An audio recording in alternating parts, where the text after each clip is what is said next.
이 모든 오마카세나 이 어떤 컨셉이 있는 어떤 카페나 신당동의 어떤 새로운 어떤 문화 같은 것들이 갖고 있는 공통점은 무언가 우리 인간이 어떤 상상으로 가치를 만들어서 의미를 부여하고 거기 돈을 만드는 그런 활동들이 많아지고 있다는 얘기를 하고 싶었던 건데요. 네. 이 이야기가 이제 왜 저는 중요하다고 생각하냐면은 최근에 여러 가지 뭐 기술 이슈들이 있지만 네. 가장 중요한 이슈 가운데 하나는 이제 인공지능으로 인한 우리의 직업 문제, 우리의 일자리 문제가 맞아요. 가장 중요한 이슈 중에 하나고 그 새로운 기술에 대한 놀라움보다도 바로 일자리 걱정이잖아요.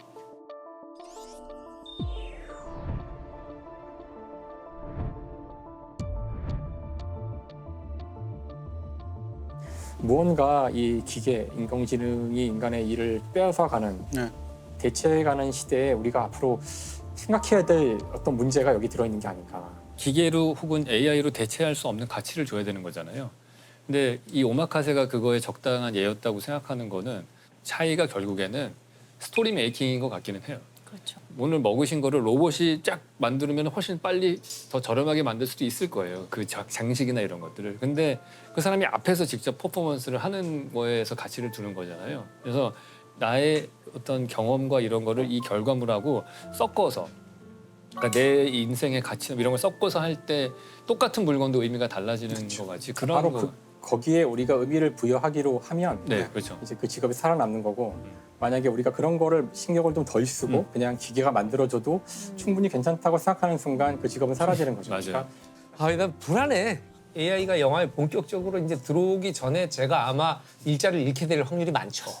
경쟁력에 밀려서. 예, 그거는 그나마 좀 다행스럽게 생각하는데. AI에 밀리는 거는 참을 수 없어요. 다른 인간한테 밀리는 거죠. 다른 인간한테 기분이 덜 나빠요. 사람한테 밀리는 건. 근데 진짜 영화파는 지금 난리잖아요. 미국은 작가하고 그렇죠. 배우가 막 네, 뭐 파업하고. 지금 작가 파업하는 거랑 AI 또 관련이 있죠. 네. 네.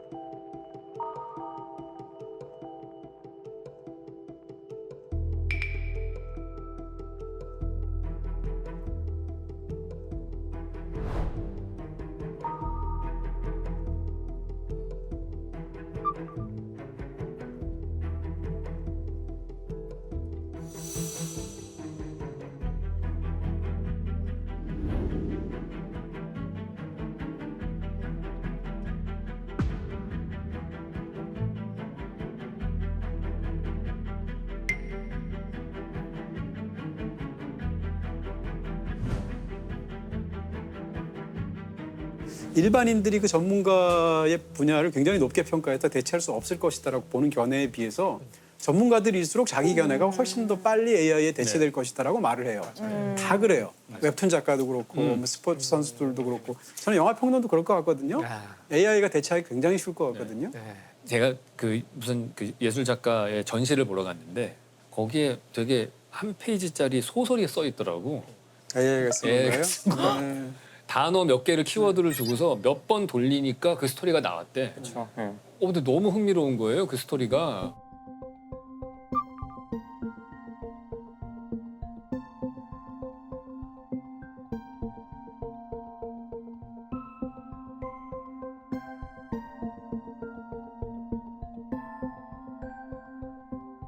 기사도 지금 많이 쓰잖아요. 네. 근데 최근에 미국에서 그 기자 가이드라인이 나왔던데요. 인공지능이 못 쓰게 하는 가이드라인이 나왔어요. 아, 그래요? 그러니까 이용할 수는 있는데 그 책임을 져야 된다고. 근데 뭐 배우는 어떨 것 같아요? 배우 미나 씨 쪽도 안심을 하실 때가 아니에요. 왜 어떻게 해요? 지금 막 어떻게 해요? 만들잖아요. 지금 가상. 만들어지고 네. 있잖아요. 딥페이크로 돈이 많이 들고 만들고. 기술력이 많이 지금 들어서 있어서. 그렇지. 내 친구도 잠깐 들렀어? 인사해. 제 학수 식구들. 안녕하세요.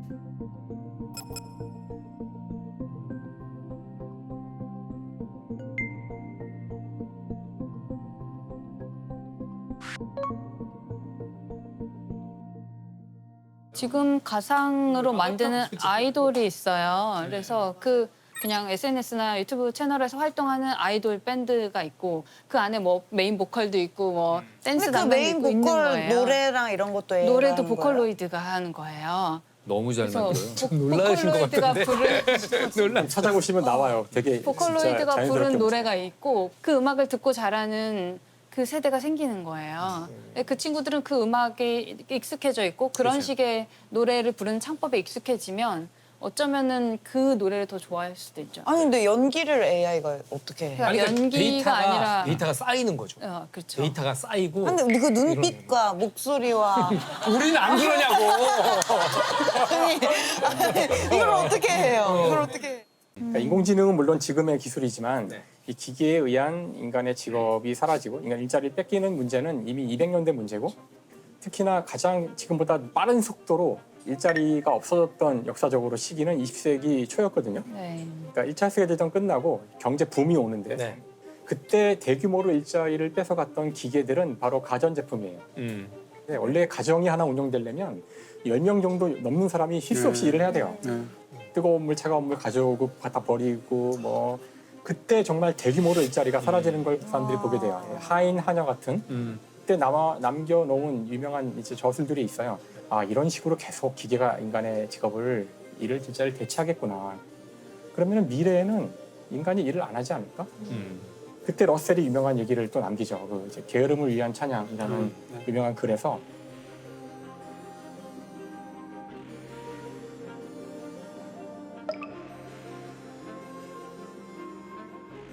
누구나 처음에 이 얘기를 들었을 때 지금도 마찬가지인데 50명이 잘릴 거라고 생각을 해요.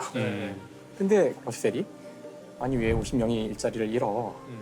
어제까지 우리가 하루에 8시간씩 일을 했다면 내일부터는 여전히 100명의 사람이 하루에 4시간씩만 일하면 되지 않을까라고 얘기를 하죠. 일하는 시간을 줄여야 한다는 거예요. 왜 우리는 4시간만 일하겠다는 답을 하지 못했는가? 그 이유는 하고 러셀이 말하는 게 바로 당신들의 노예 근성 때문이다. 우리에게는 일을 해야만 한다는 강박이 있다는 거예요. 일을 하지 않는 것을 논다고 얘기하는데 일반적으로 좋은 어감은 아니에요. 우리가 생각하는 가장 성공한 사람들은 가장 바쁠 거라고 예측되는 사람들이에요. 30년대에 비하면 지금 과학기술은 그 사람들이 상상하던 것보다 더 많이 발전했거든요. 사실 그렇게 일을 안 해도 되는 상황인 거잖아요. 좀 말씀대로면.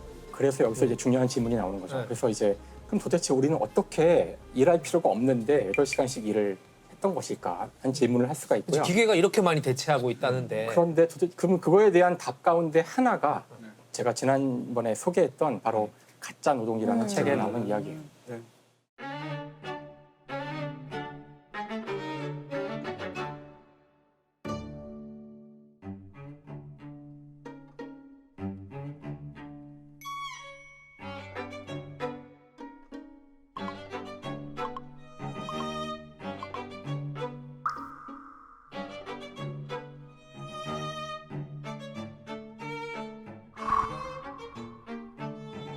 그래서 이제 가짜 노동이라는 것이 뭐냐면은 그 노동을 통해서 얻어지는 어떤 물질적 가치나 물질 결과물이 분명하지 않아요.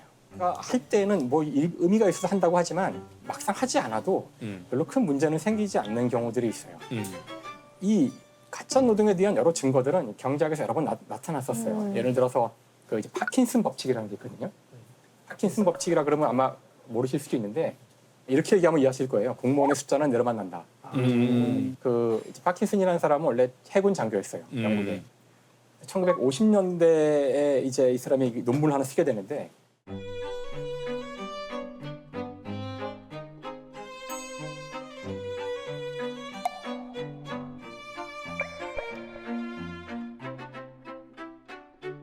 30년대부터 50년대까지는 영국이 어떤 일을 겪냐면은 두 차례 전쟁에서 지면서 쭉 추락을 해서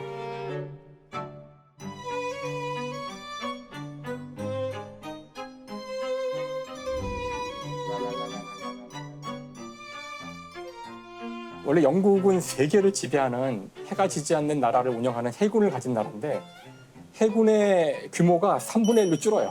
전함의 숫자도 줄고 장교도 한 반토막, 한 40% 이상 이하로 줄고 그런데 이 해군을 운영하는 본부 인력은 그대로야. 몇 배가 늘어난, 4배가 늘어난 거야. 그러니까 자기는 해군 장교인데 그 일을 진짜로 하는 인력은 숫자가 그렇게 늘지 않았는데도 그들을 관리하는 그 조직은 자꾸 늘어난다는 거예요.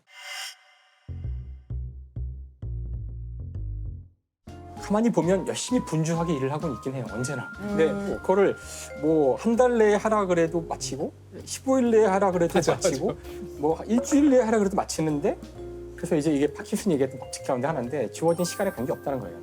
사람들은 자기한테 주어진 시간이 있으면 그 시간을 의미 있게 보내고 싶어 하지 무의미하게 보내고 싶어 하지 않기 때문에 어떻게든 일을 만들어서 만든다고? 그걸 채워 넣는다는 거예요. 그래서 덴마크나 저 노르웨이, 핀란드, 스웨덴 여기에 있는 사회학자들이 이제 이 문제를 오랫동안 연구를 했었어요. 그러자 이것이 해군의 문제가 아니라 모든 분야의 문제라는 사실을 알게 돼요.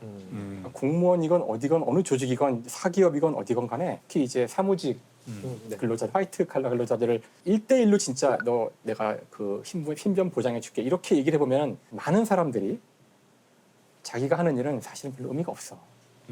이거 안 해도 그냥 회사는 굴러가는데 나는 왜 하는지 모르겠고 회사에 나와서 그냥 시간만 때우고 있는 경우도 되게 많고 제가 가끔 얘기하거든요. 누가 막 내가 야 오늘 쉬어. 저 오늘 나가야 돼요.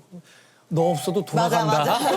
뭐 이런 얘기를 하잖아요 우리가 흔히. 돌아가면 더 무섭지. 내가 없어도 잘 돌아간다는 걸 숨기기 위해서 출근하는 거잖아요. 그 가짜 노동의 저자들이 하고 싶었던 이야기는 4시간만 일하면 되는 사회를 이미 만들어 놓고도 8시간을 일해야 된다는 강박에 빠져서 그 나머지 4시간을 무언가로 채우고 있는데 나 너무 바쁜데 가면 안 될까? 그러니까 모두가 바쁘다고. 왜냐하면은 자신이 바쁘다고 하지 않는 순간 자신의 쓸모없는 일자리는 사람. 위험해지고 쓸모없기 때문에 누구도 자신의 일이 가치 없다고 얘기하지 않고 심지어 그렇게 믿어요. 하지만 이 전체의 프로젝트가 굴러가는데 이런 일들이 정말 이런 시간들이 정말 필요 있는지를 따지고 나면은 네. 상당히 많은 것들이 가짜 노동이라는 것을 책이 고발하고 있고요. 이 가짜 노동의 대표적인 예가 몇 개 들어있어요. 이런 네. 거가 예인데 회의가 대표적인 예라고 나와요. 그러니까 그 회의에 들어가서 내가 아는 얘기만 듣고 나온다거나 결정 사항이 하나도 없다거나, 그러니까 그런 회의가 절대 전형적으로 가짜 노동에 해당하는 회의인데, 그러니까 그 회의를 한다는 게 가장 합리적으로 보이는 행동이라서 시간을 보내는 의견을 조율한다는 것에 그렇지, 대해서 중요한 가치를 두기 때문에 되게 또 민주적으로 보이기도 하고. 끝없이 회의를 하는데 어떤 회사들은 이걸 15분으로 딱 줄이자 오히려 사람들이 모여서 아주 집중해서 회의를 빡빡빡 하고 끝내고 실제로 많은 회사들이 회의를 없앴을 때 생산성이 높아져요. 그러니까 회의도 아주 중요한 가짜 노동의 예 중에 하나고 그 남들이 보기에 별로 중요하지도 않고 하나만한 프로젝트가 있는데 신입이 들어왔거든요. 너 이거 해봐. 그러니까 신입한테 당장 줄 일이 없기 때문에 그 일을 준 건데 그런 열심히 하는데 사실 그게 하나만한 일을 하는 경우죠. 이런 경우도 얘가 하나 있고. 노동이 신성한 거야. 사람은 일을 해야 돼. 일하지 않으려면 먹지도 말아야 돼. 이런 식의 어떤 관념들이 퍼져 있잖아요. 부분적으로 좀 맞다고 생각하고요. 근데 아닐 수도 있다는 생각이 드는 게 제가 예전에 아우슈비츠를 간 적이 있거든요. 아우슈비츠 수용소에 지금도 그대로 남아있는데 이 정문에 이렇게 철문에 글자를 만들어서 새겨서 놨어요. 뭐라고 써 있냐면 아르바이트 마크트 프라이라고 써 있거든요. 독일어인데 노동이 너를 자유케 하리라 이런 뜻이에요. 무슨 얘기인가 하면 아우슈비츠에서 계속 강제 노동을 시켰지 않았겠어요? 근데 강제 노동을 시키면서 우리가 너희를 착취하는 거야. 네가 유대인이니까 죽일 때까지 몰아붙이는 거야 라고 하지 않고 네가 하는 노동은 신성한 노동이야. 노동이 너를 자유케 할 거야 라고 명분을 붙인다는 말이에요. 그러니까 거기에 대해서 일을 하던 아우슈비츠의 노동자들이 이 글자를 만들 때 저항을 해요. 어떻게 저항하냐면 아르바이트에서 B자가 있잖아요. 네. 근데 B자가 위가 작고 밑에가 크잖아요. 이렇게. 네. 이걸 반대로 씁니다. 그래서 위를 크게 밑에를 작게 B자로 만들어요. 그러니까 우리는 너의 뜻을 인정하지 않는다. 그것을 말할 수는 없지만라는 뜻이고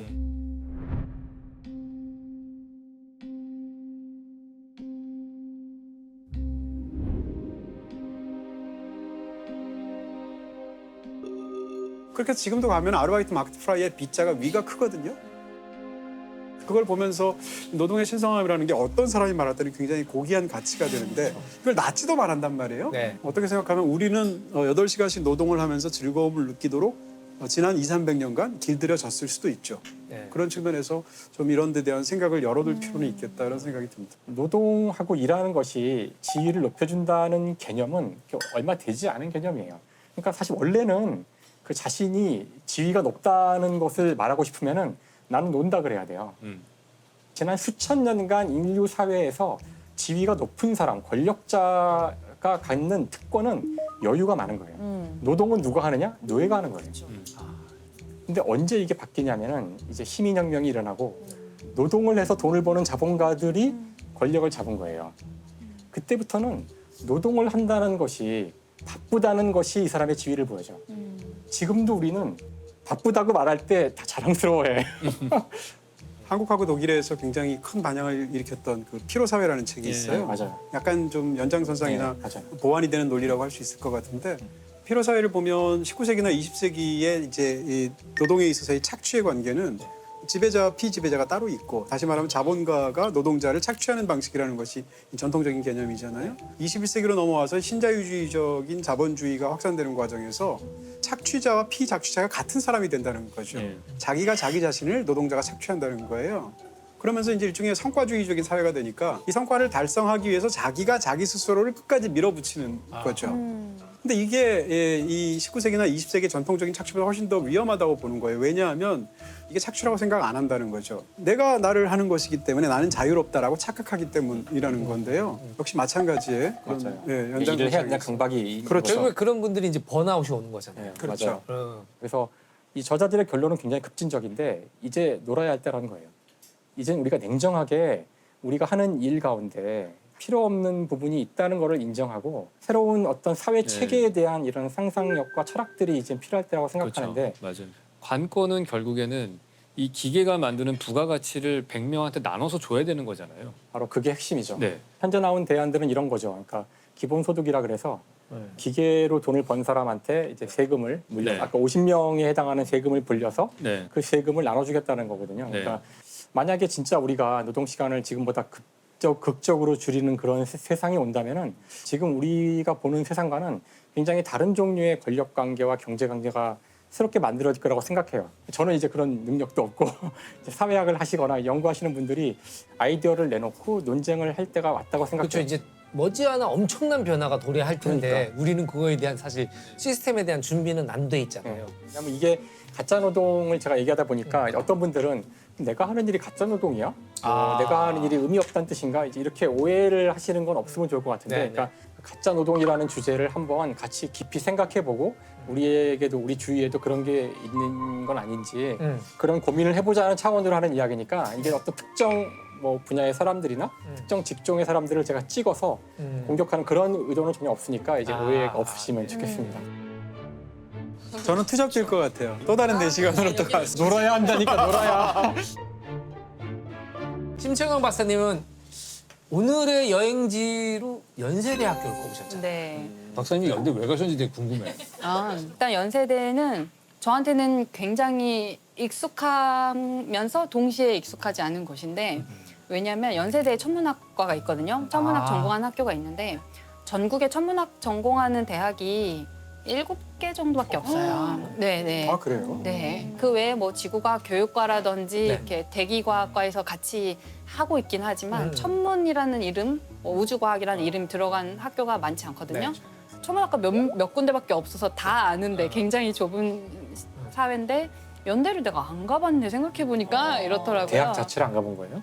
네, 그랬더라고요. 아, 그래요? 그 근처는 돌아다녀 봤는데 아. 아마 정문 앞에서 그냥 절로 들어가면 연대야까지만 그렇지, 그렇지. 하고 이제 그냥 보통 그렇잖아요. 신촌에서 놀고 나간 거죠.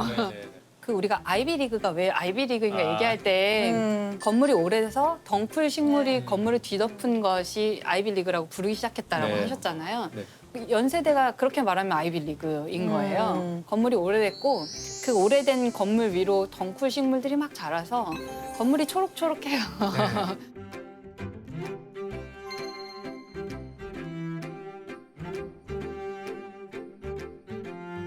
이쪽으로 가야 되나요?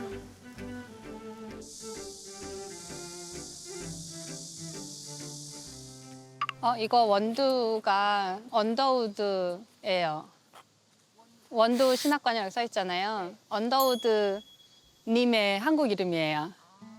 그래서 여기 이제 연희 전문 학교 시절에 처음 이 학교 설립하고 여기서 강의도 하고 하시는데 많은 영향을 끼쳤던 이제 미국인 선교사들 이제 서양 선교사들 몇 분 계신데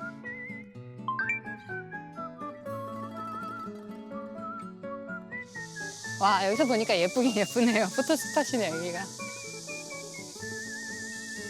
처음에 이거 생겼을 때 너무 멋있는 건물이었을 것 같아요.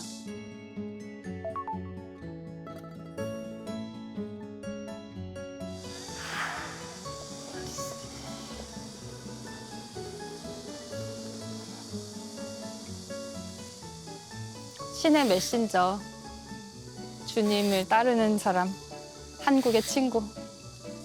1927년 엄청 오래전에 그렇게 잘 만들었네, 동상을. 연세대가 정말 놀랍게도 우리나라에서 최초로 서양식 천문학을 교육한 곳이에요. 아, 그래요?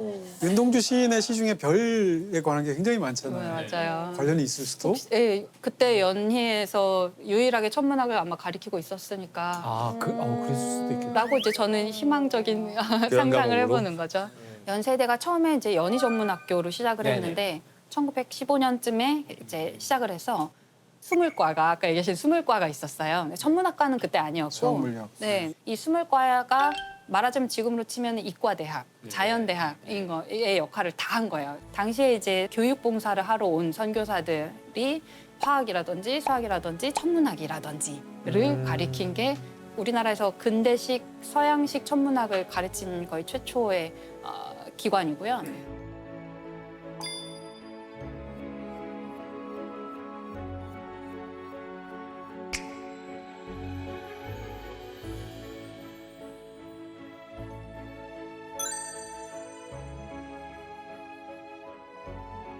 (1915년에) 시작해서 (19년에) 수물과 1회 졸업생이 나옵니다.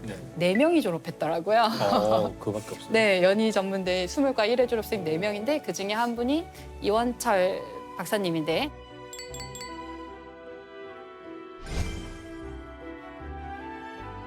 원래 엄청 되게 계산도 빠르고 그러기로 유명하셨대요. 공부를 굉장히 잘할 것 같은 사람이어서 그 연희 전문을 보냈고 거기서 학부를 졸업한 다음에 모교에서 강사를 하세요. 그러니까 학부 졸업한 졸업생이 와서 후배들을 가리키고 있는 거예요. 그러고 있는 동안에 이제 거기 원래 천문학을 가르치던 선교사분들이 이 친구 너무 아까운 거예요. 여기다가 모교에서 강사만 하고 있기에는 아깝다고 생각하셨나 봐요. 그래서 유학 가서 장학금 받을 수 없나 이런 거를 막 수소문하셔서 장학금도 마련해줘서 미국 유학을 보냈어요. 근데 일제 강점기 때였던 거 아니야? 그러니까요. 굉장히 힘든 일이죠. 네.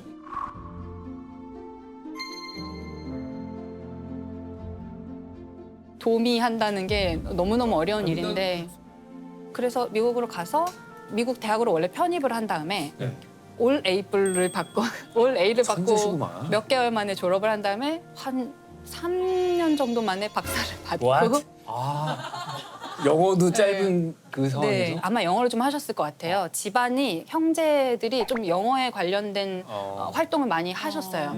제가 그 어디서 재밌는 표현을 들었는데 당시에 이제 연희 전문 학교에 외국인 선교사들이 꽤 있고 그분들 중심의 어떤 문화가 형성돼 있기 때문에 신촌에 가면 걔도 영어로 짓는다는 말이 있었대요. 왈왈인가요? 네. 그래서 아마 그 일대에는 영어 능통자들이 좀 다른 지역보다 많이 활동을 했을 거라고 상상이 되고 대학원을 가서 한 3년 만에 박사를 받고 왔는데 굉장히 중요한 발견을 하세요. 이분이 뭐 독수리 자리에 에타별이 맥동병강성이다라는 거 알아냈는데요. 그러니까 무슨 말인지 못 알아듣겠어요. 무슨 말씀하신 거예요 지금? 발견한 내용을 들었는데도 모르겠는데 그걸 과학 발견하셨다. 시간에 나오잖아요. 아니 그걸 모른단 말이야? 그걸 몰라 어떻게? 맥동병강성을 모른단 말이야? 설명을 해드릴게요. 우리가 별은 변하지 않는 것 같잖아요. 하늘에 딱 고정되어서 박혀 있어서 항상 그렇게 빛날 것 같은데 별이 팽창했다 수축했다가 한다는 걸 그 당시에 이제 서양 과학자들이 알아내요. 팽창했다 수축했다 하니까 밝기도 바뀌는 거예요. 그게 변광성이라고 불러요. 광도가 바뀌는 별이 있는 거예요. 이원철 박사님의 그 관측을 통한 박사학위 논문이 그걸 증명하는 관측적 증거를 딱 엄청나다. 제시한 거예요.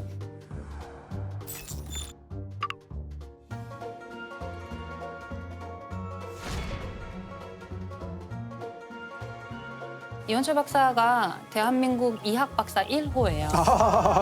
네. 오, 대단합니다. 당시에 미국 천문학계에서도 조금 동양에서 온 모르는 나라에서 온 어떤 대학원생이 이런 논문으로 졸업을 한다는 게 놀라운 일이었대요. 그분이 돌아오지 않을 수도 있었거든요. 미국에서 조금 젊은 나이에 주목을 받았으니까. 그리고 미국에는 그래도 좋은 망원경과 당시에 기기와 설비와 교수님들이 계셨잖아요. 근데 이분이 다시 연희로 돌아오세요. 그래서 여기서 교수를 하면서 학생들을 가르치는 일을 하는 거죠.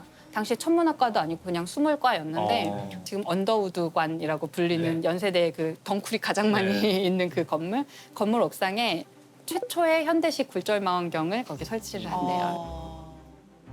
나중에 그 망원경을 일제가 전쟁 물자로 징발해 갑니다. 그래서 없어졌어요. 일제. 네, 그러니까 이분이 그런 미국적인 정서, 네. 미국의 대학 어떤 민주와 자유, 진리 이런 걸 중요시하던 미국 대학의 시스템에 익숙해져 있고 그런 걸 좋아했던 사람이니까 이분도 일본의 그런 압제에 순응하지 않는 사람이었고 그래서 끝까지 창씨 개명도 안 하고 계속 일제의 어떤 압박에 전혀 응하지 않으니까 해임을 2번이나 당했다고 하더라고요. 어쨌든 그런 과정 속에서 계속해서 학생들한테 천문학을 가리키고 과학을 가리키는 일을 끝까지 해내셨던 분이죠. 서양식 체제가 아직 완전히 다 들어오지 않았던 시대고 해방되고 나서 아직 이제 기틀을 잡지 못한 게 너무 많았던 시대잖아요. 그래서 과학계에서 여기저기에서 이렇게 홍반장처럼 나타나서 예, 홍반장. 여기저기에서 어디서 나타나는 많은 역할을 해주신 것 같아요.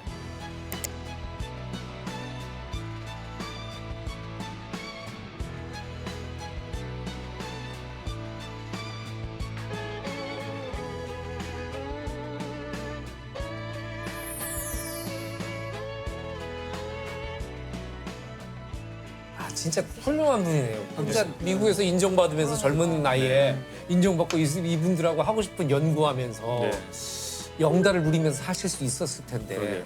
이원철 박사의 이름이 굉장히 일반인들에게는 좀 낯선 이름일 수 있는데요. 네네. 천문학하는 사람들한테는 너무 중요한 이름이고 저희 연구원의 건물 중에 이제 뭐 세종홀, 장영실 홀이 있는데 이원철 홀이 있어요. 네, 있을만하네요. 그 정도로 우리가 중요하게 여기고 있는 분이고 한국에서 한국망원경으로 발견한 소행성에 이원철의 이름을 붙이기도 했고요. 와, 그럼 네. 이원철 소행성. 네, 소행성에 이름이 붙어 있죠.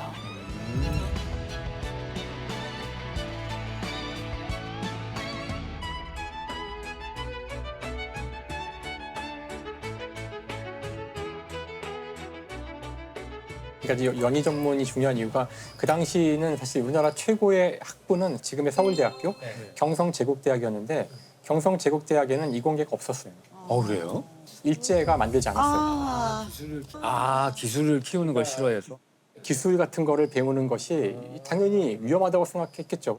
우리 교육적으로도 그 아예 과학을 가지면 안 된다고 생각한 거예요. 그러니까 저게 만들어지는 게 1940년대 이제 그러니까 일본이 전쟁을 할 때 기술자들이 부족해지자 이제 만들어요. 사실 그 연희 전문은 대학은 아니거든요. 전문 네, 대학인데 당시는 대학교를 인정받지 못했어요. 인정받지 못했어요. 그래서 지금 우리가 보기엔 대학 교육 같은 걸 했는데 어쨌든 당시는 대학은 아니었고 뭐 이렇게 각자가 하는 거지 국가적 차원으로 이렇게 키우진 않았어요.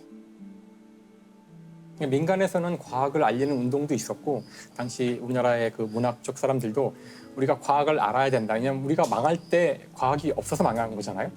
대포도 없었고 이양선 들어오는데 전함도 없었고 일본이랑 싸우는데 우리는 그냥 뭐 6천 명씩 죽어나가는데 저쪽은 하나도 안 죽고 이걸 보고서 과학을 키워야 된다는 걸 다 알고 있었지만 대학 교육도 안 시키고 하니까 이제 국민적인 운동이 일어나요. 주로 이제 일본에 유학 갔던 그 동경대에서 공부한 물리학과 이런 출신들이 한국에 와서 아인슈타인에 대한 강연도 하고 그 사람들이 거기에 막 구름처럼 모여들어요. 그러니까 이런 과학 운동이 나중엔 그 과학 데이라는 걸 만들게 되는데 지금도 그게 저희 과학의 날로 남아 있거든요.